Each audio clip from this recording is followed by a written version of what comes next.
Assalamualaikum warahmatullahi wabarakatuh. Perkenalkan, nama saya Ahmad Maulid Ihsan, nomor BP 2011032008. Baik, pada kesempatan kali ini saya akan membuat tugas eh, presentasi tentang etika dan hukum dalam bisnis, guna untuk melengkapi tugas mata kuliah aspek hukum, etika profesi, dan komunikasi bisnis. Dosen pembimbing itu Bapak Insinyur Dharma Hendra, ST, MT, IPP, CST.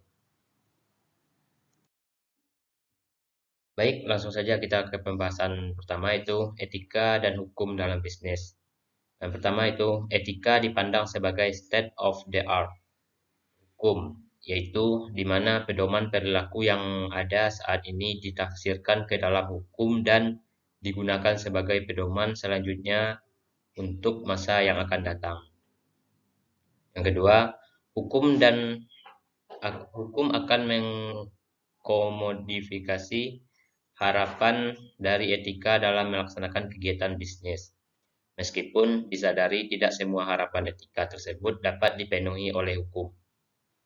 Norma etika memang bersifat dinamis, tetapi begitu ia dituangkan dalam ketentuan hukum, sifat dinamisnya menjadi berkurang dan bahkan mungkin menjadi statis. Maka di sini hukum tentunya harus memperhatikan pula apabila adanya perubahan-perubahan atau fungsi hukum sebagai social engineering.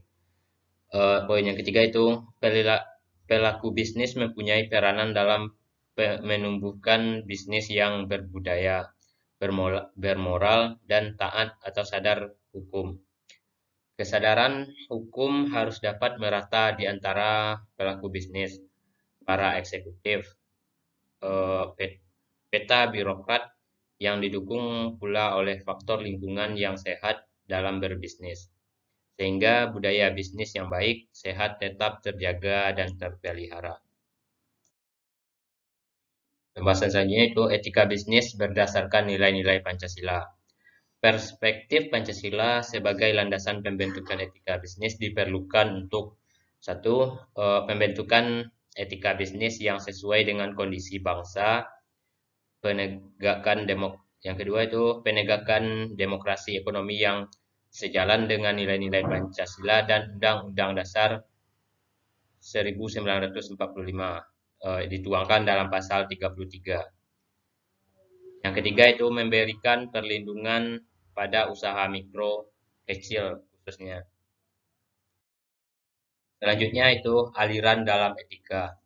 Satu, aliran utilitarianisme yang artinya baik atau buruk setiap tindakan diukur apakah tindakan itu menghasilkan tingkat kesenangan atau kebahagiaan dan kemanfaatan yang terbanyak dengan pengorbanan yang sedikit.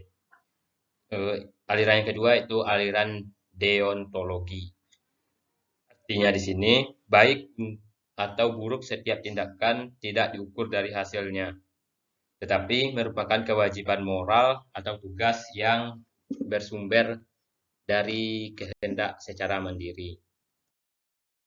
Selanjutnya, sumber nilai-nilai etika. Terdapat empat sumber nilai-nilai etika dalam komunitas. Satu, agama. Dua, filosofi. Tiga, pengalaman dan perkembangan budaya. Yang keempat itu hukum. Selanjutnya, pengertian hukum. Hukum sebagai suatu perangkat kaidah dan asas-asas yang mengatur kehidupan manusia dalam masyarakat. Mencakup pula lembaga atau institution dan proses yang diperlukan untuk mewujudkan hukum itu dalam kenyataannya. Hal ini disampaikan oleh Profesor Dr. Mokhtar Kusuma Maja, SH, LLM. Selanjutnya itu pengertian bisnis. Yang pertama itu keseluruhan kegiatan usaha yang dijalankan oleh orang atau badan secara teratur dan terus-menerus, yaitu berupa kegiatan mengadakan barang-barang atau jasa-jasa maupun fasilitas untuk diperjualbelikan. dipertukarkan atau disewakan dengan tujuan mendapat keuntungan. Yang kedua itu dalam upaya memperoleh keuntungan atau laba tersebut, tentu perlu adanya rambu-rambu pengontrol agar tidak menghalalkan segala cara demi mencapai tujuan bisnis tersebut. Maka diperlukan hukum. Selanjutnya, macam-macam sistem hukum. Yang pertama itu sistem hukum Eropa kontinental. Yang mana menurut sistem Eropa kontinental, hukum memperoleh kekuatan mengikat karena diwujudkan dalam peraturan-peraturan yang membentuk undang-undang dan tersusun secara sistematik di dalam kodifikasi atau komplikasi tertentu. Hukum adalah undang-undang. Selanjutnya, tujuan dari sistem hukum ini adalah untuk menjamin kepastian hukum atau diatur oleh peraturan tertulis. Selanjutnya, penerapan sistem hukum kontinental sangat berpengaruh di Indonesia, yang menerapkan atau berlakunya aliran atau proses positif. Selanjutnya, sistem hukum Anglo-Saxon atau Anglo-Amerika, yang mana sumber hukumnya berupa putusan hakim atau pengadilan atau judicial decision. Selanjutnya, kebiasaan-kebiasaan dan peraturan tertulis, undang-undang dan peraturan administrasi negara diakui yang pada umumnya bersumber dari putusan pengadilan. Selanjutnya, hakim mempunyai wewenang yang sangat luas untuk menafsirkan peraturan hukum yang berlaku. Sering juga disebut sebagai case law.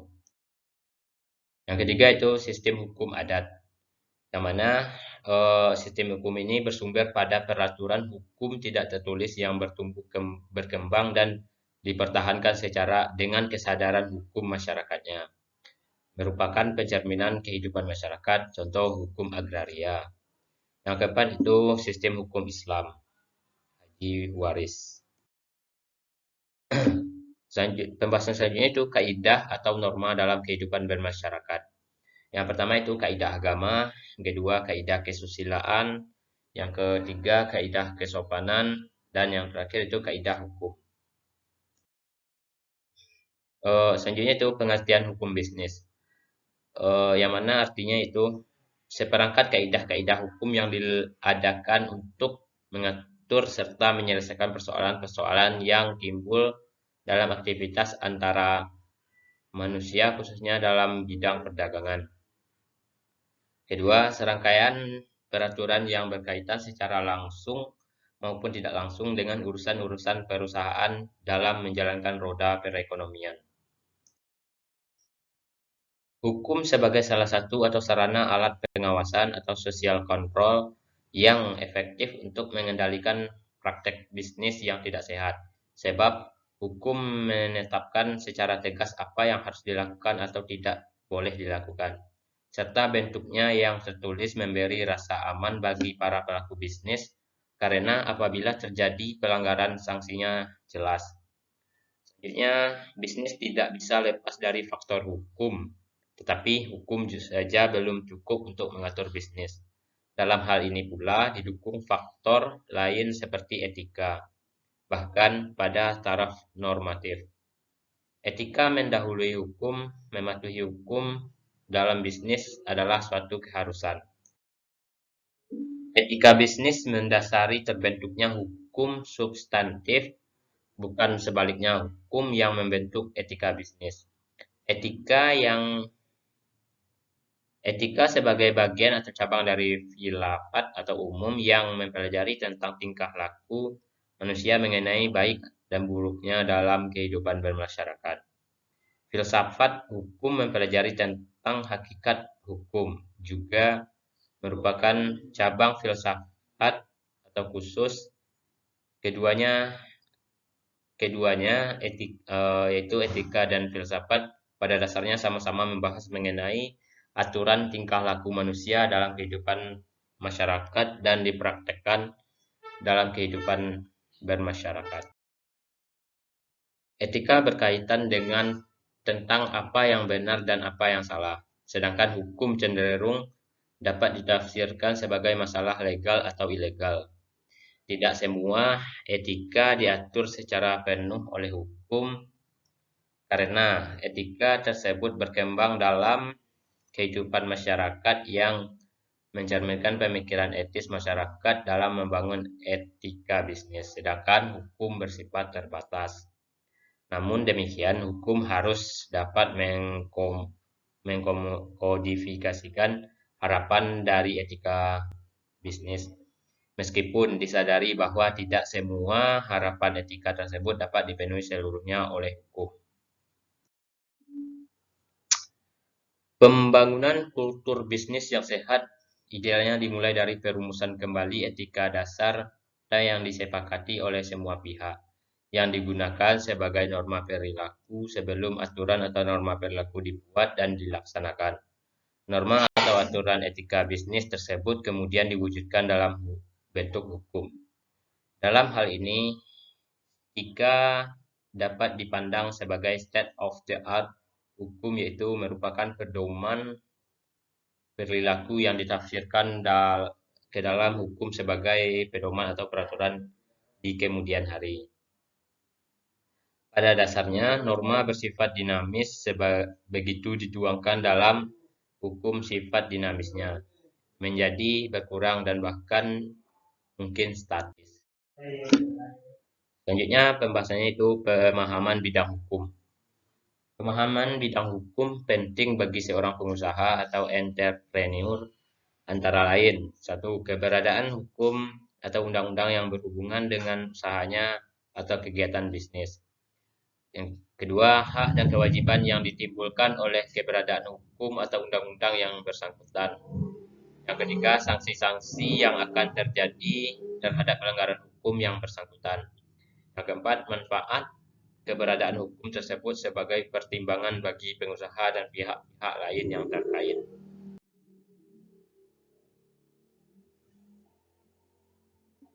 Landasan hukum bisnis. Landasan ideal yaitu Pancasila, landasan konstitusional Undang-Undang 1945 dituangkan pada pasal 33, pasal 26 ayat 2. Ketentuan hukum lainnya, yang pertama itu hukum perdata atau KUH Perdata, KUH Dagang. Yang kedua hukum pidana, yang ketiga undang-undang perpajakan dan peraturan pelaksanaannya. Yang keempat, Undang-Undang Perseroan Terbatas atau Undang-Undang Nomor 1 Tahun 1995. Selanjutnya Undang-Undang Anti Monopoli dan Persaingan Usaha Tidak Sehat dituangkan dalam Undang-Undang Nomor 5 Tahun 1999. Selanjutnya Undang-Undang Perlindungan Konsumen itu pada Undang-Undang Nomor 8 Tahun 1999. Selanjutnya Hukum Dagang, selanjutnya Hukum Ketenagakerjaan dan peraturan pelaksanaannya. Selanjutnya Undang-Undang Hakim, yang mana undang-undang dituangkan dalam yang pertama itu Undang-Undang Nomor 14 Tahun 2021, Undang-Undang Nomor 14 Tahun 2001 tentang paten. Kedua, Undang-Undang Nomor 15 Tahun 2001 tentang merek. Selanjutnya Undang-Undang Nomor 19 Tahun 2002 tentang hak cipta. Selanjutnya Undang-Undang tentang rahasia dagang dituangkan dalam Undang-Undang Nomor 30 Tahun 2000. Selanjutnya Undang-Undang Kepailitan dan Peniadaan Kewajiban Pembayaran Utang. Itu dituangkan dalam Undang-Undang Nomor 37 Tahun 2004. Selanjutnya Undang-Undang Perkoperasian itu dituangkan dalam Undang-Undang Nomor 25 Tahun 1992. Selanjutnya Undang-Undang Tindak Pidana Pencucian Utang, yang mana ini dituangkan dalam Undang-Undang Nomor 15 Tahun 2002 dan Undang-Undang Nomor 25 Tahun 2003. Selanjutnya itu peraturan daerah. Tujuan dan fungsi hukum. Apa yang hendak dicapai oleh hukum? Yang pertama itu ketertiban, keadilan, dan kepastian. Yang selanjutnya itu fungsi hukum sebagai alat dan atau sarana dalam mencapai tujuan hukum. Sarana menciptakan itu ketertiban, keadilan, dan kepastian. Sarana mengubah perilaku masyarakat. yang mana hukum sebagai sarana pembaharuan masyarakat. Pentingnya penegakan hukum dalam kegiatan bisnis.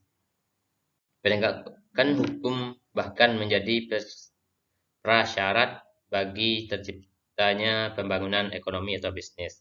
Cara mengetahui dan menerapkan hukum, yang pertama itu mematuhi hukum dalam bisnis adalah keharusan. Yang kedua, hukum adalah rambu-rambu dan merupakan alat pengawasan agar dapat mencegah praktek bisnis yang tidak sehat yang bisa merugikan pihak-pihak yang terkait dalam bisnis tersebut. Fungsi hukum. Yang pertama itu social control. Dalam hal ini hukum untuk menjaga agar masyarakat ada dalam pola-pola tingkah laku yang telah diterima oleh masyarakat. Yang kedua, social engineering. Dalam hal ini, hukum sebagai alat untuk melakukan perubahan dan pembaharuan masyarakat melalui peraturan perundang-undangan.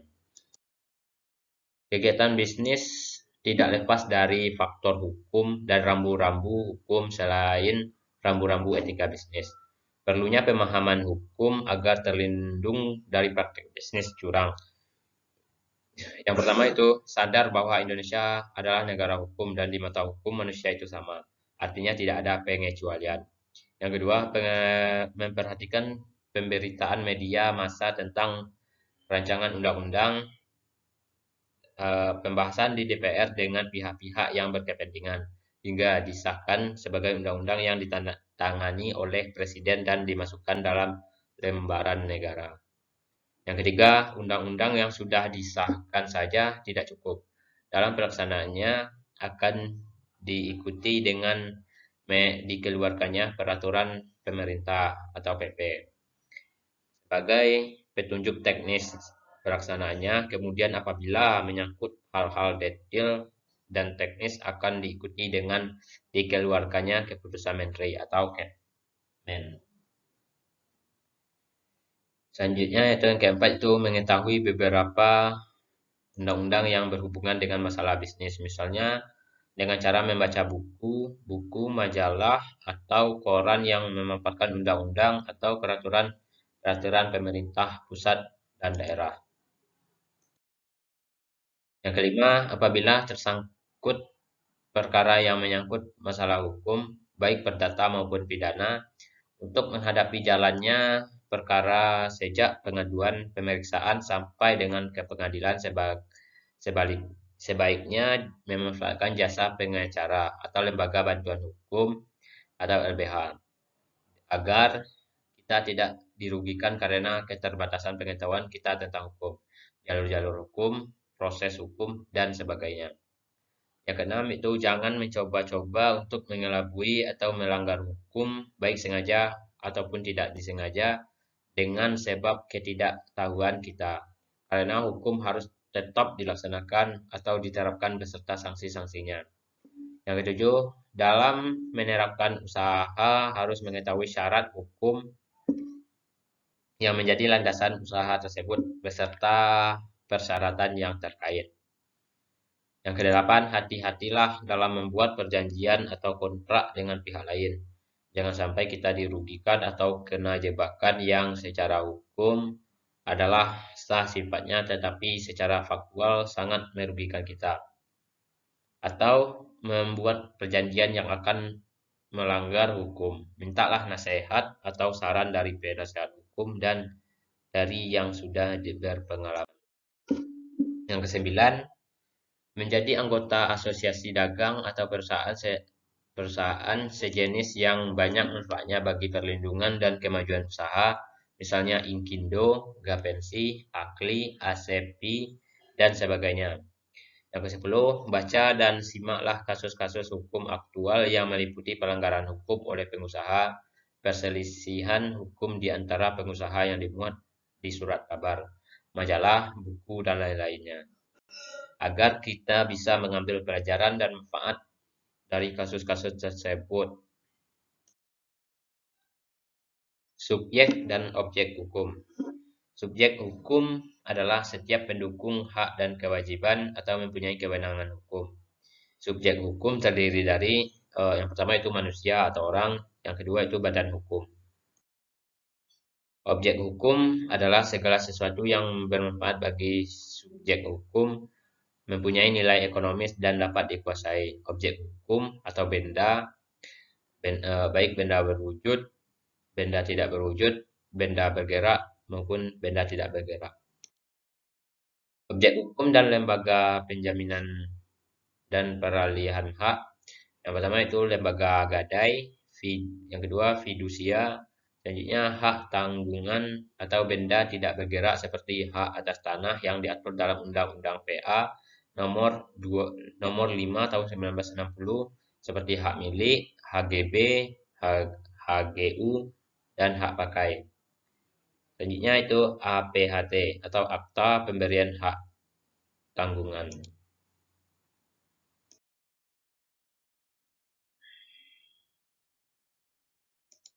Selanjutnya itu perikatan.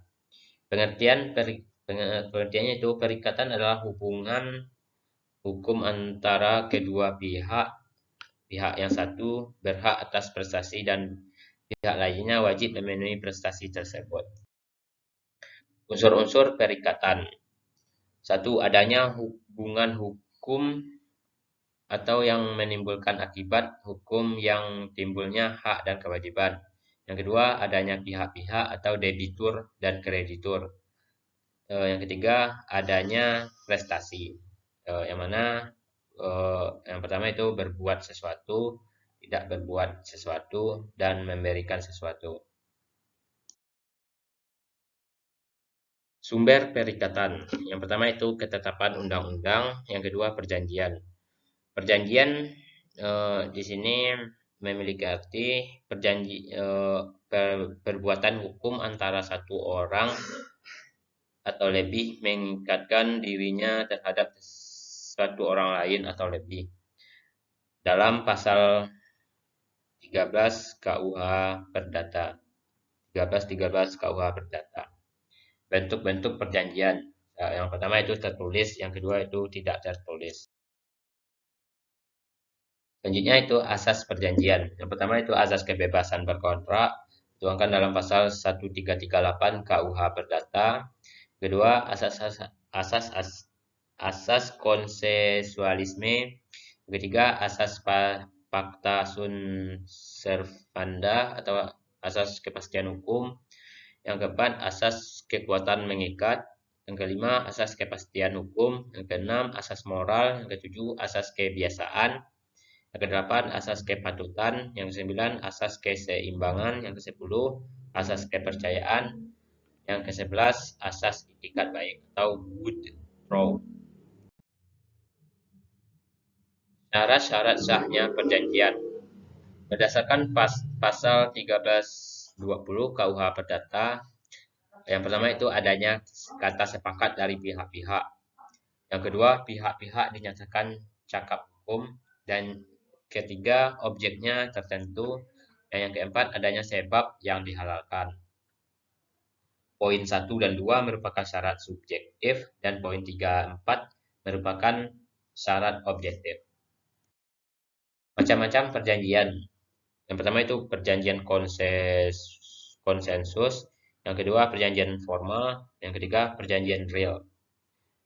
Perjanjian yang diatur dalam KUH Perdata, yang pertama itu perjanjian jual beli, perjanjian sewa menyewa, perjanjian borongan, perjanjian kuasa, perjanjian peruruhan, dan perjanjian pinjam meminjam.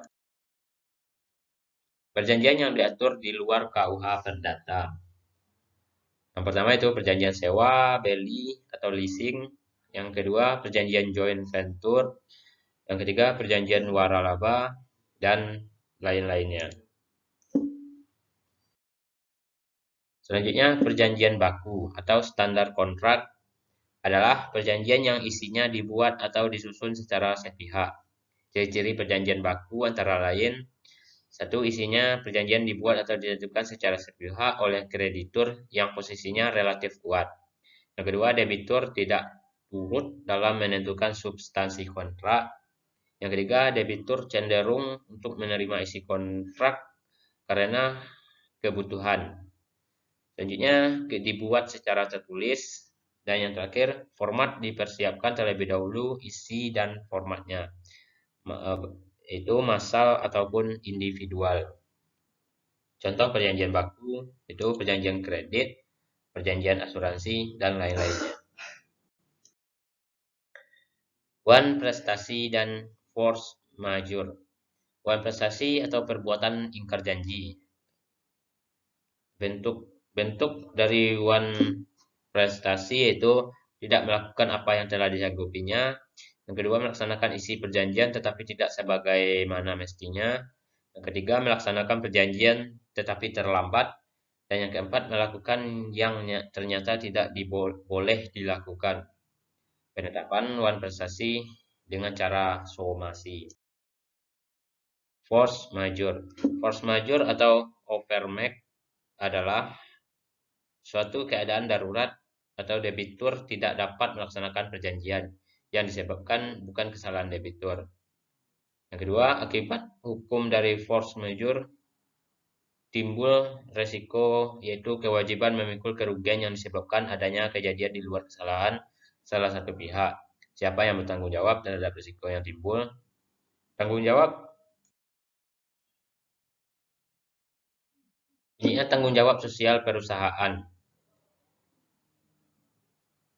Tanggung jawab sosial perusahaan atau Corporate Social Responsibility atau CSR merupakan komitmen usaha untuk bertindak secara etis, beroperasi secara ilegal, dan berkontribusi untuk peningkatan ekonomi perusahaan bersamaan dengan peningkatan kualitas hidup dari karyawan dan keluarganya, komunitas lokal, dan komunitas secara lebih luas.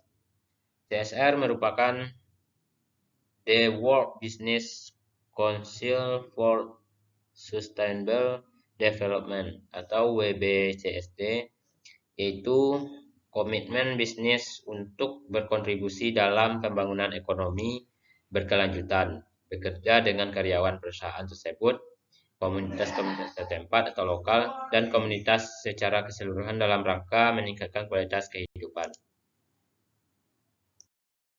CSR merupakan peningkatan kualitas kehidupan mempunyai arti adanya kemampuan manusia sebagai individu anggota komunitas untuk dapat menanggapi keadaan sosial yang ada dan dapat menikmati serta memanfaatkan lingkungan hidup termasuk perubahan-perubahan yang ada sekaligus memelihara. Yang kedua, merupakan cara perusahaan mengatur proses usaha untuk memproduksi dampak positif pada komunitas. Selanjutnya, proses penting dalam pengaturan biaya yang dikeluarkan dari keuntungan kegiatan bisnis dari stakeholder baik secara internal atau pekerja, stakeholder, dan penanam modal maupun eksternal yang mana kelembagaan pengaturan umum, anggota-anggota komunitas, serta kelompok komunitas sipil dan perusahaan lain. Sekian pemaparan presentasi dari saya. Salah dan janggal mohon dimaafkan. Wabillahi taufiq wa hidayah. Assalamualaikum warahmatullahi wabarakatuh.